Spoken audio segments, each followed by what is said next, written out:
Hi guys, I hope you're well. Today I wanted to talk to you about whether an all-inclusive is worth it or not, especially unless you've been living under a rock or haven't subscribed to me, which you should. I have recently got back from an all-inclusive holiday to Tenerife with my boyfriend, and I wanted to talk to you, as it was my first all-inclusive holiday I've been on, the pros and cons of it, whether it's worth it, and what you should do, especially as someone who is a millennial 20 to 30-year-old woman. It makes me feel so sad I can't say mid-20s anymore. But yes, as a woman who is in her 20s, not her 30s yet, thank you. And yeah, as I said, never gone on an all-inclusive before. I wanted to weigh up what was good about it, what wasn't so good, and let you know whether it's worth it in the long run. So let's get into it. And if you haven't watched my Tenerife vlogs, go watch them because they're really fun. So I will do a pro and then a con because I think that's the best way. I don't want to end the video on a lull of the cons, but also I don't want to just go through all the cons to start with either. That just seems a bit awkward. So the first pro in an all-inclusive holiday is you don't have to think at all. You don't have to use any brain power once you've booked the holiday. That's all that matters. Once you have booked the holiday and you're going where you want to go, you're done. Everything's included, all the food's included, all the drinks included, with some limits obviously, like house wine and stuff like that is included, but if you want like branded stuff then you might have to pay extra. But standard food, standard drink is included. The hotel is obviously included. The transfer from the airport is included. I know in some places that can be kind of awkward. When we went to Mallorca last year, I'll link a Mallorca vlog up here so you can watch them all too. We used a public bus to get to the hotel, but obviously we had to work that out ourselves, whereas with Tenerife and the all-inclusive, you didn't have to. You could just get to the hotel, find your representative, and off you go, you're sorted. So that was really, really handy. Yeah, you don't have to think at all. We added luggage onto our plan, so it did cost a bit more, but it wasn't loads in the grand scheme of things. And because at this point anyway, when I'm filming this, you still have the 100 milliliter limit on liquids, and so for me with my skincare, I needed a hold-all bag, not a carry-on, because I needed to take that with me. I wasn't going to buy that out there. So little things like that can be little add-ons, but overall, once you've booked it, once you've found exactly where you want to go in the dates, all you've got to do on your end is get to the airport in England, and then off you go, you're sorted. And that's absolutely wonderful. It's so easy, and as I said, there's representatives there the whole time, so you can just talk to them and make sure you know everything, like when the coach is coming to pick you up on the way home, what time you need to leave, all that sort of stuff. It's really, really handy. However, with everything being included in the holiday and the fact that you could literally go there and spend no money because everything's included, you do kind of feel tied to the hotel. So I know there were days where we would purposefully go back to the hotel for lunch or go back to the hotel for dinner when we were having a day out, because we didn't want to spend money on food outside of the hotel when the hotel food was perfectly adequate. Same with taking food with us. We did find out later into the holiday that the hotel provides pre-packaged sandwiches, so like ham and cheese sandwiches that you can take with you. So when we went to the airport on the way home, I just put these sandwiches in our like carry-on bags, and we just took them on the through the airport. Like we didn't eat any. I mean, I got a muffin, but apart from that, we just had these sandwiches, and so that was really handy. But you did feel a lot like you were tied to the hotel because you didn't want to then spend excess money on things that you could get for free, if that makes sense. But then that does kind of mean that you don't really explore as much. We explored plenty, but it was all in our area. We didn't really venture out too far. And any time that we wanted food, especially drinks, not so much, but food especially, we'd just go back to the hotel, you know, like we wouldn't have it out. And we made sure if we were having a big day, like when we went to Santa Cruz, we were gone for basically the whole day. We made sure, yes, we got tacos in the old town, which was really, really good to be fair. But we made sure that we had a big breakfast so that we wouldn't be hungry over lunch, and all we need is a light snack, not like a whole meal, because it would be a waste of money. And the same with Candelaria, we did the exact same. We had a big breakfast, so, and we like hid pastries in our bags and stuff. So you do feel like because you have all that included and you're paying for that, you don't really want to pay for anything else, and I think that can hinder you in some ways because you are just having what the hotel has. Now, every evening when we were there, they had a themed dinner. So one night it would be Indian, another night it would be British, another night it would be continental, just so many different things. So you could try a lot there, but the breakfasts were always the same, the lunches were always the same, and so it did get a bit samey and you didn't really get to try the local delicacies because of that. When we went to Mallorca, every night we tried a different restaurant because they had different things on offer. We had paella, I had a burrata salad. Oh my God, it was so good. But yeah, just loads of different things that we wouldn't have tried if it was an all-inclusive, because we would have just eaten what the hotel gave us, and not always, especially because of the clientele, which I'll get onto later, was the hotel food traditional local cuisine and more things that white British people would be okay with. Do you know what I mean? So yeah, I'd say that's the first con. But of course, if you don't want to think about needing to find food and working out what restaurants are good or what's about, because I know on some nights in Mallorca we walked through and past like 5 different restaurants trying to find something that looked good, whereas on an all-inclusive that's gone out of your head. You don't need to think about that, so that can be really helpful if you're into that. But otherwise, yeah, you can feel a bit stuck always eating what the hotel is giving you. This is a pro, but I think some people can see it as a bit of a middle ground, which is excursions. Now, when we went to Tenerife, the big thing that we wanted to do was climb the volcano. We really wanted to do that, because where else do you go climb a volcano? Do you know what I mean? Like, they had a zoo, and a water park. You can go to a zoo and a water park anywhere, but a volcano, like, that's special. So we really wanted to do that, and we found an excursion through the company we went with, which was TUI, that took you up the volcano, and it was on a coach trip, so you had a person talking you through everything that was going on, and then you went up, you could pay extra to go up on the cable car to go to basically the top of the volcano and spend an hour up there. It was absolutely incredible, and I think because the I can't say the word, because the reps there do this for a living, they made it really seamless and easy to figure it out and get it done. Of course, it's a charge on top, but you save so much time not having to seek that stuff out, not having to find a coach or a taxi or something that will take you to the volcano, not having to hire a car to get there, you know, like everything's sorted for you, and I think that really helped. And yeah, it was really great. They had loads of different excursions. There were people who have been a few times before that have basically done all the excursions, so they were trying something different. In Tenerife, you could island hop, so there were other islands that you could go to just for the day to see what there was there. They had glass bottom whale and dolphin watching on boats, which sounded amazing, but we didn't do because you can do that elsewhere. Yeah, there was so many different things that you could do, and yeah, you didn't have to think about it. We literally turned up saying, we want to do this, but we don't really know how to go about it. Let's talk to them, and they were really helpful. So if you're going somewhere new but you have heard, no, you need to do this, it's a once in a lifetime experience, there will be people there that will help you with that, and you don't just have to rely on you trying to understand Spanish websites on Google to be able to work out what's happening. So helpful. Of course, that's extra money on top, but I think if that's the only money you spend on your whole holiday, that's outside of what you already spent for the all-inclusive holiday, that's great. I see no qualms in that, because you're saving so much money by not eating out every day, by not doing this, that, the other every day. So to me, big pro, and going up the volcano was amazing. So amazing. So amazing. Highly recommend. The next con is one that I've kind of touched on already, but food can be limited because of the clientele that they get. Of course, it depends what all-inclusive holiday you go on, but for ours, we literally brought down the age range by like 20 years. Like, that was how much difference there was between us and everyone else there. And yes, we did go in off-season, which is why we got it quite cheap. It ranged from, I'd say, like 24 degrees during the middle of the day to like 12 degrees at night. So you definitely needed a light jacket, and there were some days where I did get quite cold because it was quite windy.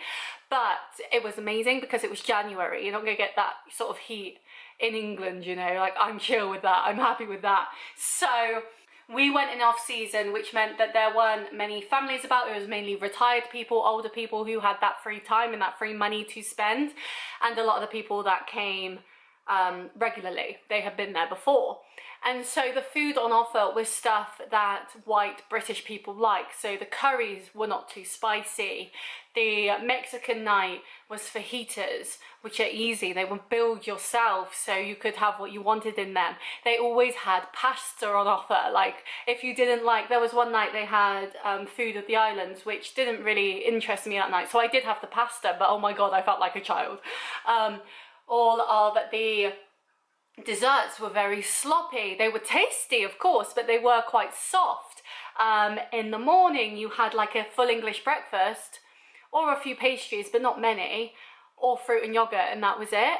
And it was all very British, in my opinion. And when I went to Mallorca, we really went out of our way to eat things that were different. One morning we had empanadas for breakfast and they were incredible. We had paella, as I mentioned.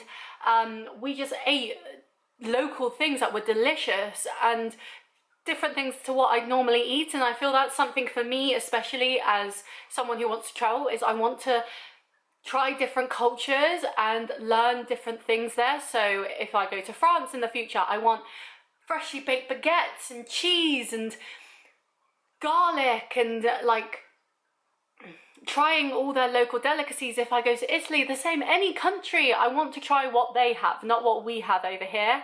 And the first night we got there was British theme night, which was, it was a Sunday, so fair enough. But that was a roast dinner. And you kind of got there and thought, I've just travelled 4 hours to go to a different country, to try this different country's way of life, to have a roast dinner. And it was just a bit like, oh, I'm not sure about this. So the food can be limited, but it depends what you're into. If you want to try the local delicacies, of course that's going to cost you extra because you're going to go out and find it.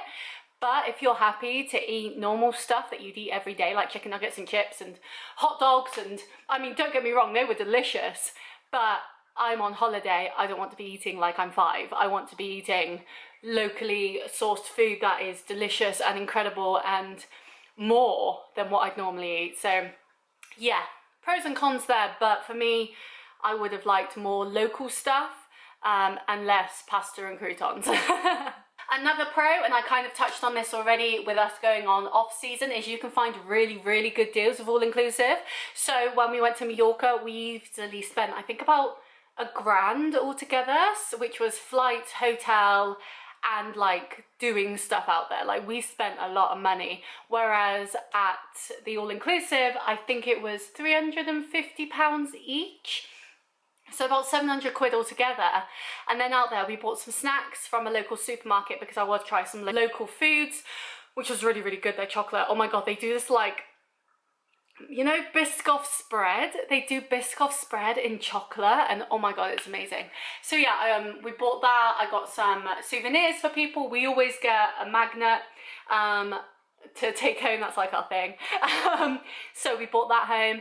We did do some things. So in Santa Cruz, we went to the Palmatorium.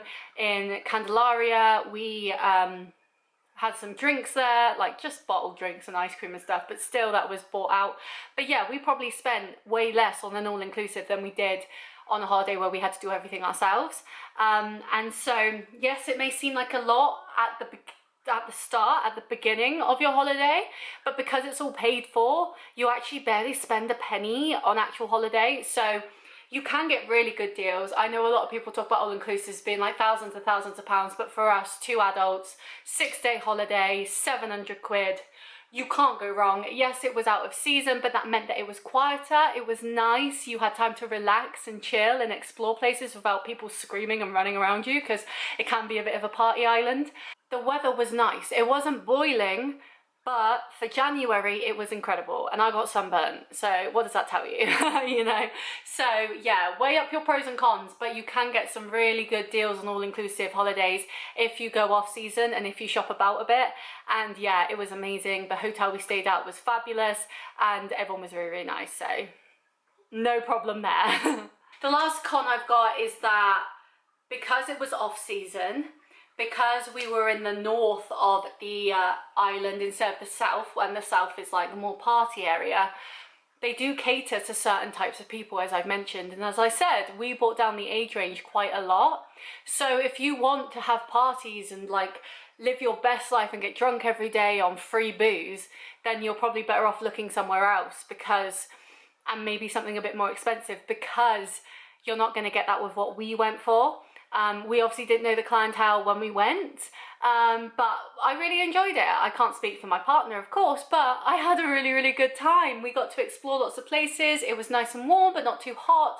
Especially for me, I'm pale, so, and I get like sunstroke really easy, so it was perfect for me. It was really, really nice.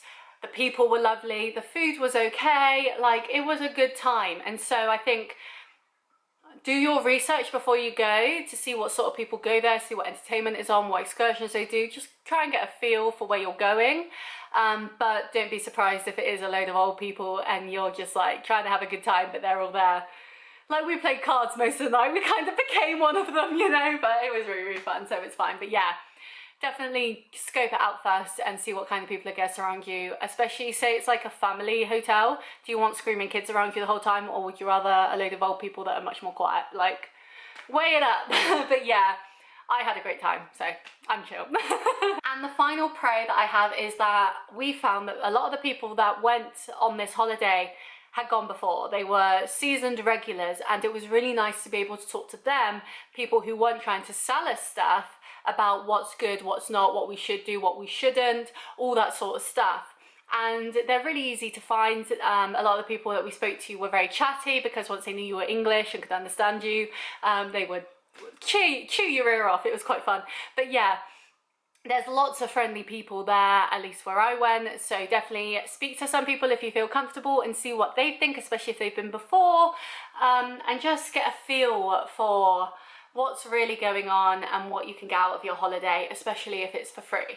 Like Santa Cruz, for example, we didn't have to go to the Palmatorium. I'm really glad we did, but that would have literally been, I think, €1.85 on the bus for a single, and that could have been all you spent that day, you know, and you got to go to the capital of Tenerife and have a great day out. So definitely speak to people, see what people say, see what they think. The reps actually told us about a bank holiday that was happening on one of the days in Candelaria, so we went down there and it was this big festival, and it was really, really nice. It was to do with the cathedral and Jesus, and it was like the end of Christmas and stuff like that. It was really, really good.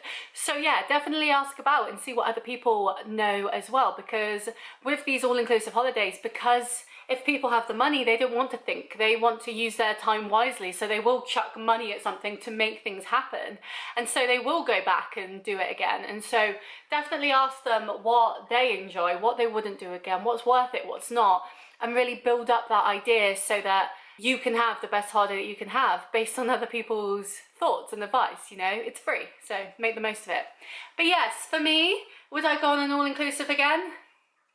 If it was the right price, 100%, because you don't have to think. You don't have to try and work out how you're going to get from the airport to the hotel. You don't have to work out what you're going to have for dinner every night. It's wonderful. If you want an excursion holiday where you're doing something every day, like our Mallorca holiday was, then definitely do it yourself, because you can find some incredible deals online and you wouldn't get that through the reps. Whereas if you just want to sit back, not think, and just enjoy some peace and relaxation, then all-inclusive is the way to go, because you can literally lie by the pool each day, get a tan, unlike me because I'm so pale, but get a tan, eat the food that you know you're going to like, and just not care. It's so nice to just switch off sometimes and just let go.